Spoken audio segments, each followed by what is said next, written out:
Welcome to UO Today. I'm Barbara Altman, Director of the Oregon Humanities Center. Our guest today is Arab-American director and playwright Michael Najjar. He is Assistant Professor of Theater Arts at the University of Oregon. Najjar's teaching and research interests lie in contemporary theater, theater history, and Arab-American theater and performance. His forthcoming edited volume is Aswat, an anthology of contemporary Arab-American and Arab-Canadian theater and performance.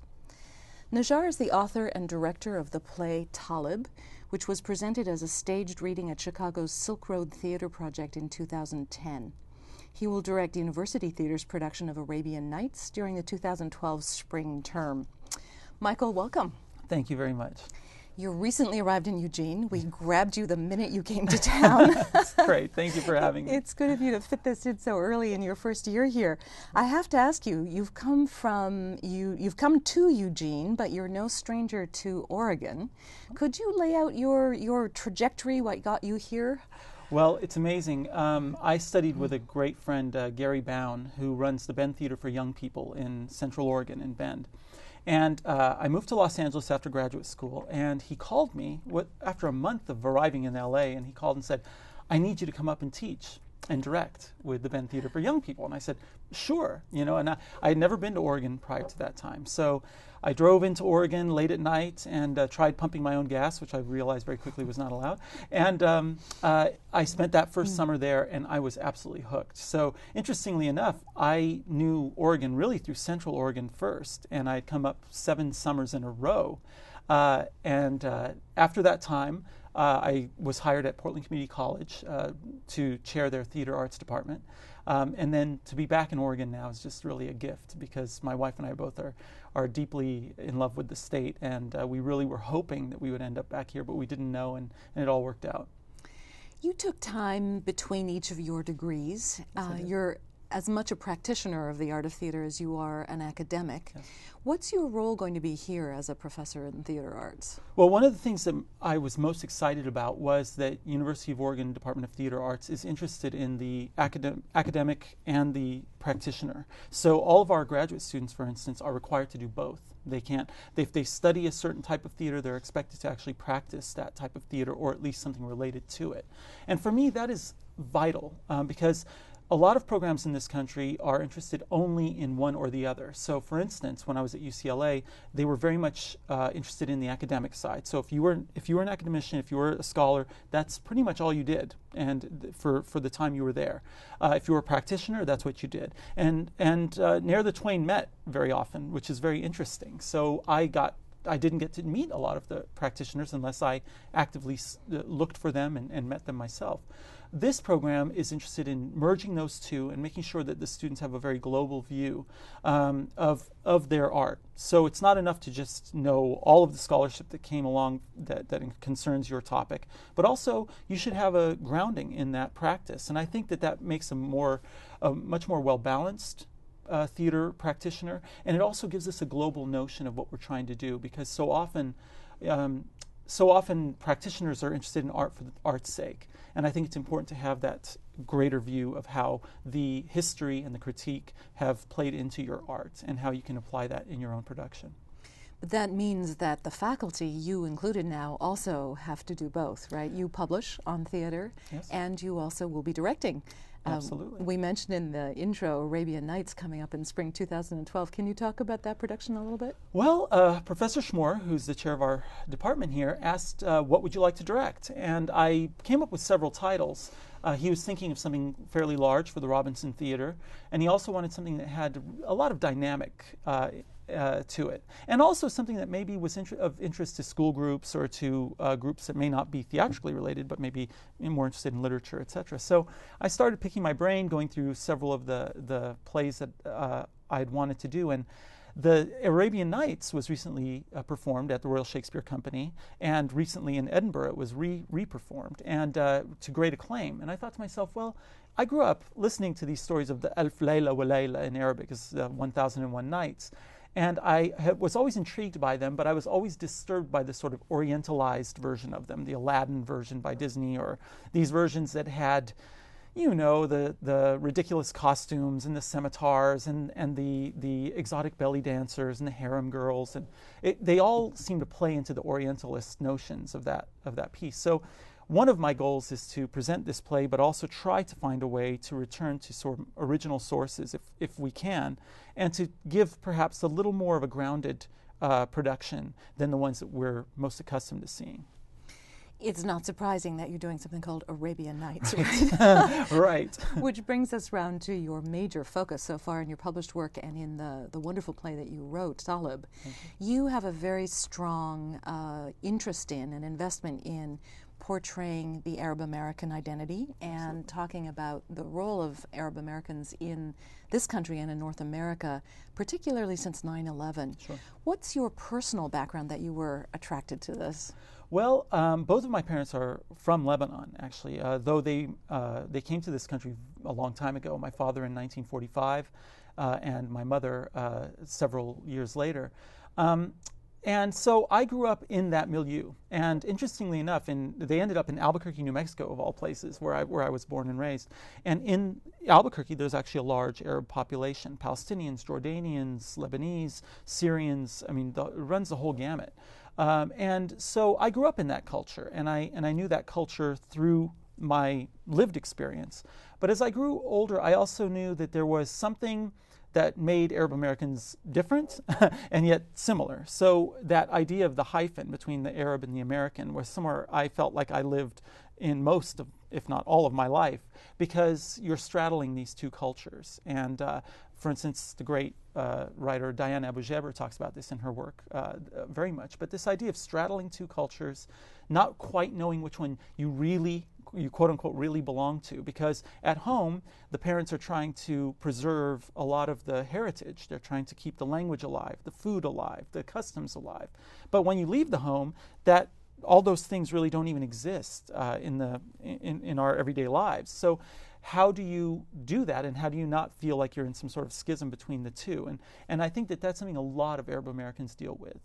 Not just Arab Americans, of course, a lot of quote-unquote hyphenated Americans, if you will, deal with. But Arab Americans, especially since 9/11, are dealing with, because it's become a very difficult negotiation. So how can we negotiate these two cultures and find the sort of the middle path, or the golden mean between them, in order to both preserve a heritage and also fully embrace our wonderful American heritage? So those are the issues that I try to deal with, both in my scholarship and my writing and directing.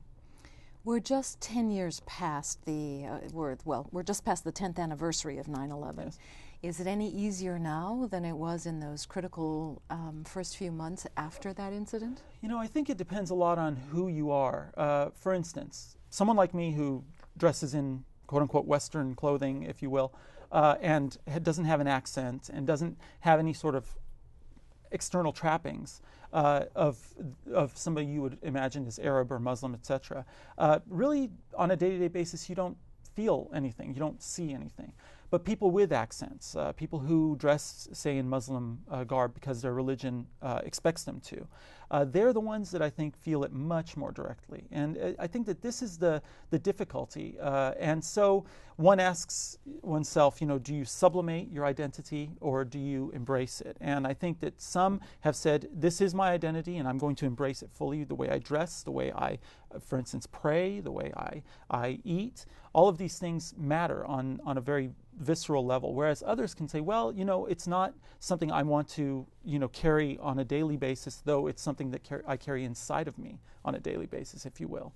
So those things matter. But I must tell you, there are many people who say, don't speak Arabic in public. Be careful of what you say, or are you sure you want to be, directing that play? You get a lot of those things within the community. So there is a fear. There is a fear that if one expresses their heritage or their Arab Americanness or whatever it may be, that there's some sense of perhaps that it won't be accepted or it might be ostracized. But I tend to be on the other side of that line, saying I think it's important to say this is part of who I am, and therefore I'm not going to, of course, put it upon anyone, but it'll just be something that is part of me.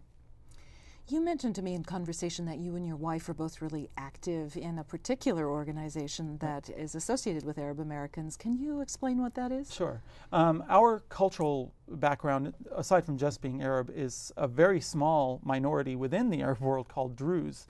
And I think it's really interesting. A lot of people don't know that within the Arab American groups, not only are there many countries Arab Americans come from throughout the Middle East, but there are also many religions within those countries. So, you could name multiple religions that are based in Islam or Christianity. I mean, there are many Arab Christians, which I don't think a lot of people know about. For instance, one of my neighbors in New Mexico had asked about a Palestinian friend of ours who grew up in Bethlehem. She said, "Is she Muslim Christian?"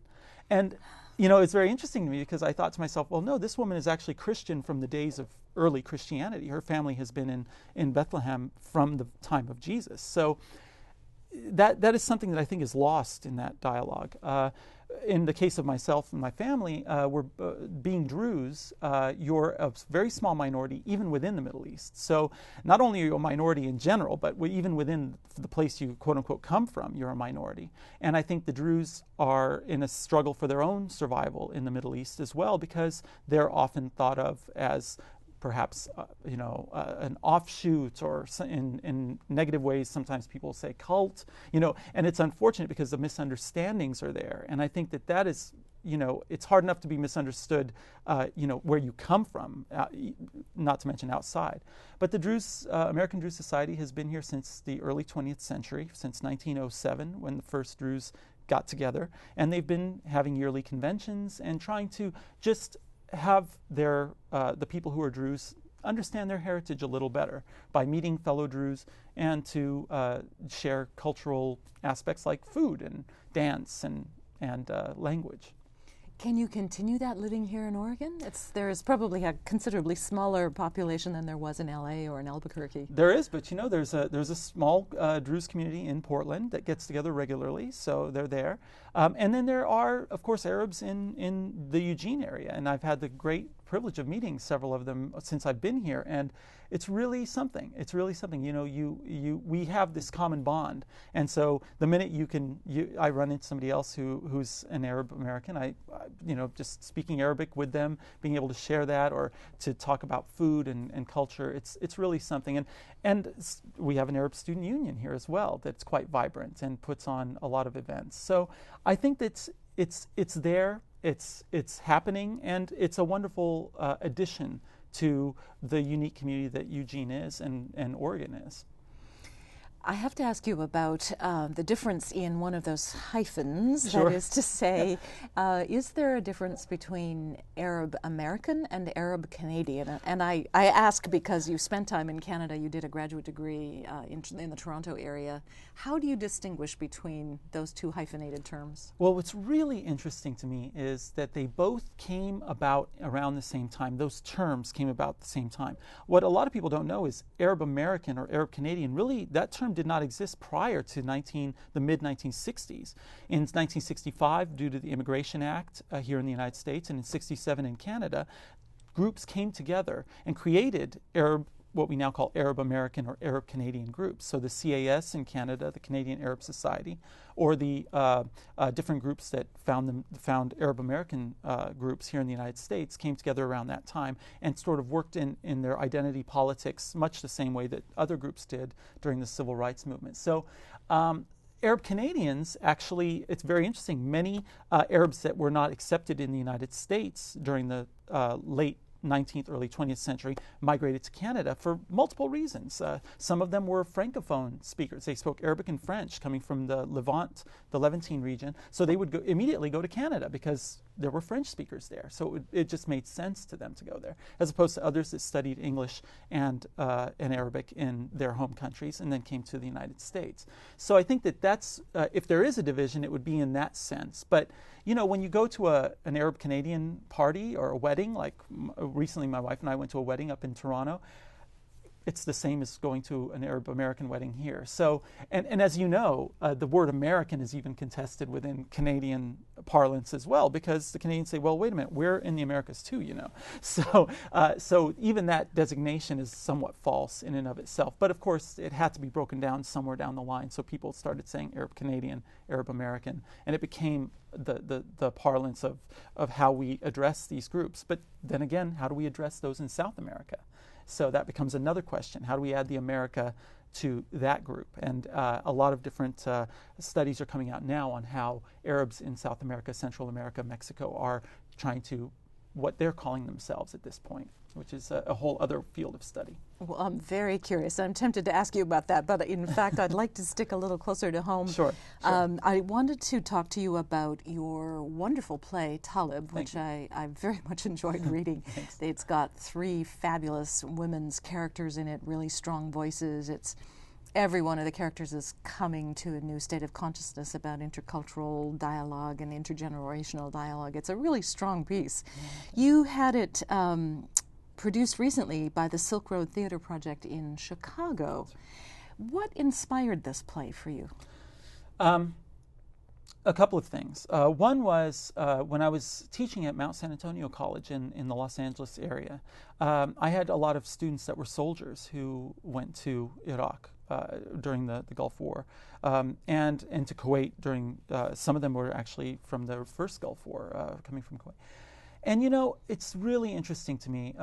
There's a strange moment where these students were called up because they were in the military to go to another place to fight this war, and they came back and they were renegotiating their lives after being away. And these are young people. I mean, these are you know, late teenagers, if not early people in their early 20s. And I would see them come back, and I would see the really interesting thing that changed within them, in the sense of they went there, and one student told me, you know, the first time we went, we were liberators, and the second time we went, we were occupiers. You know, how does that feel? And that student felt like something went terribly wrong, because the first time they felt so good about the mission, and then the second, third, however many deployments they were on, it started to change in the perception of the Iraqis.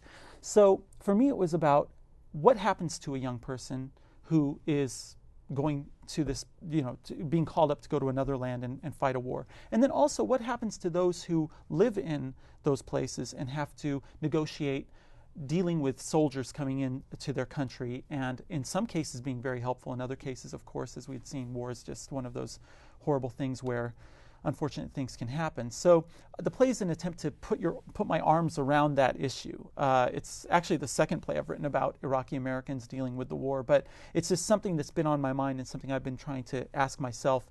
You know, how do we negotiate this difficult conversation between being Arab American and dealing with these wars where, of course, many wanted to see Saddam go, and many Arab Americans, you know, despised the man. They just differed in the way they wished to see him go, and not all of them agreed with the way the war played out. So the play tries to address some of those topics.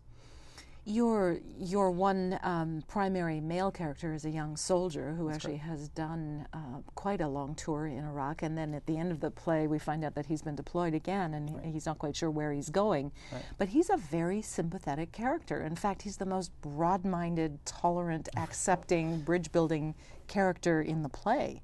I assume that was partly in reaction to the students you were listening to, hearing about? Absolutely, because you know, the first thing some people want to do is say, those people are, you know, and it's a mistake to do it for, say, the Iraqis, to say all those Iraqis are one thing. And it's a mistake for others to do it with, say, soldiers, saying, oh, all those soldiers are one thing.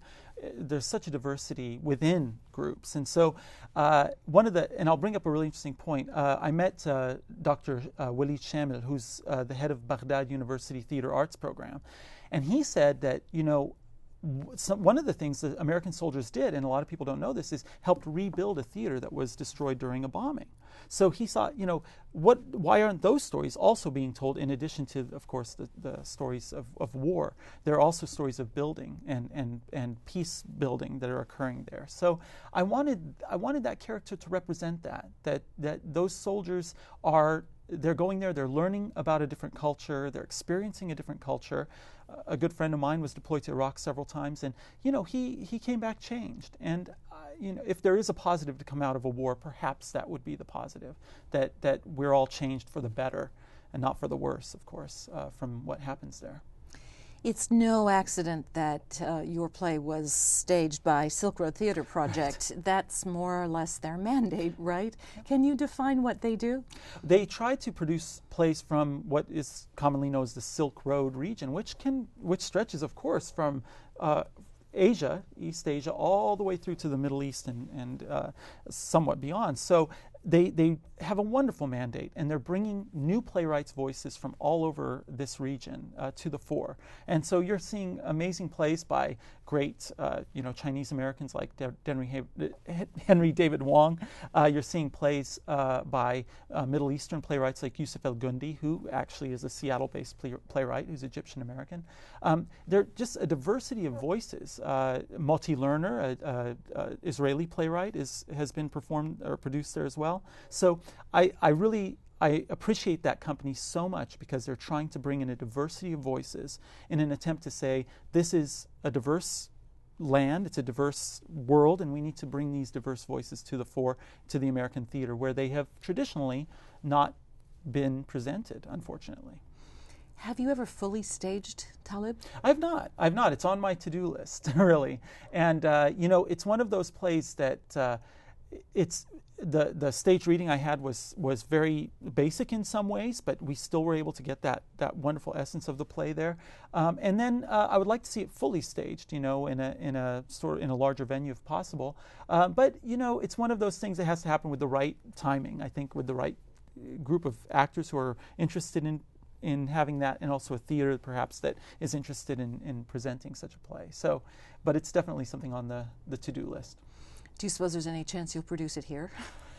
It's interesting because we have so many different needs for our students. I don't know if it would fit within what they need, within our program. So, for instance, we do themed seasons. So, if we're doing a theme that has nothing to do with this kind of a play, it may not be appropriate for that particular season. But perhaps in the future, you never know. So how does all this work into your coursework now, the classes you're going to be teaching here that you're even teaching now? I imagine that you're taking one of the things that you bring to the department is the importance of theater as a political vehicle. How are you translating that and making your students realize how that works? It's so important that our students realize that theater is not just quote-unquote entertainment or showbiz. Yes, that's of course a part of the theater in North America, and it's vital. But I try to incorporate other views. For instance, we had a screening of a documentary called Acting Together on the World Stage, where they talked about theater and peace building, theater happening all over the world in areas ravaged by war, areas ravaged by generational conflicts, racism, etc. And I tried to, we brought that into the discussion. I try to bring different plays from different writers that perhaps are not always introduced from the canon, from the American theater canon. I think that if I can do anything, I'm hoping to bring that sort of diversity of ideas to the classroom. I'll also be teaching a class in Arab American theater next term. And interestingly enough, this is the 100-year anniversary of the first Arab American novel written by Amin Rouhani. It's a book called The Book of Khalid. And so, it's great that almost 100 years later, we're able to have the first that I know of, a first Arab American theater class to talk about that, because he also wrote plays. The first Arab American play was 1908. So that's the kind of thing I hope to bring in, but not just Arab American, of course. I mean, for me, it's about the wonderful voices that are in the American theater, whether they come from the African American voice, the Asian American voice, Latino voices, the Jewish voices that are out there. I mean, we have so many wonderful plays and playwrights that are writing right now in America and creating excellent, vibrant works. And I think it's up to us now to bring those plays to the fore and to have our students experience them on some level, whether they only read one or if they actually get to see one or even be in one. That's the kind of thing I think is really important for the future of our theatrical landscape. It seems to me like a really important thing to be bringing to a state that is still relatively homogeneous in its population and where we're actively trying to build a more diverse campus and one that's aware of diversities of different kinds. So I'm sure you'll get the students. No problem there. Yeah, well, and University of Oregon is so welcoming and embracing of that diversity, and I think that's very important. I mean, my great colleague LaDonna Forsgren, who works primarily in African American theater, she's bringing that great perspective to the classroom, and she came in and gave a great lecture about African American theater history to my students just the other day. So, you know, I feel that that UO has all the right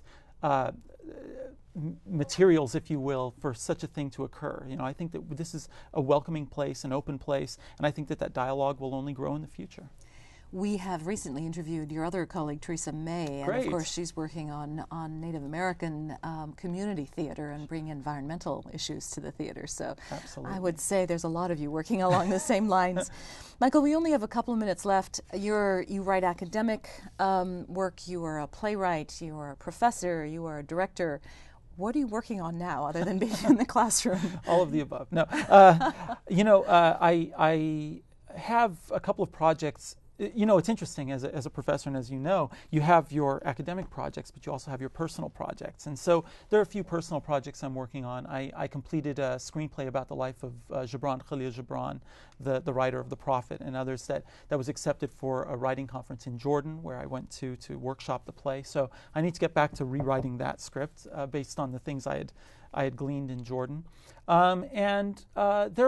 There's also a documentary about the Druze that I've been working on and off for many years, and I'm working on that script right now. And it's very time consuming because it takes so much historical research to do this. So it's not just the writing that's difficult, but it's the actual research that is also very all consuming. So those are a couple of the projects that I'm working on the side, and you know, they'll be done when they're done. So I really don't have a sort of set timeline. I'm leaving it open.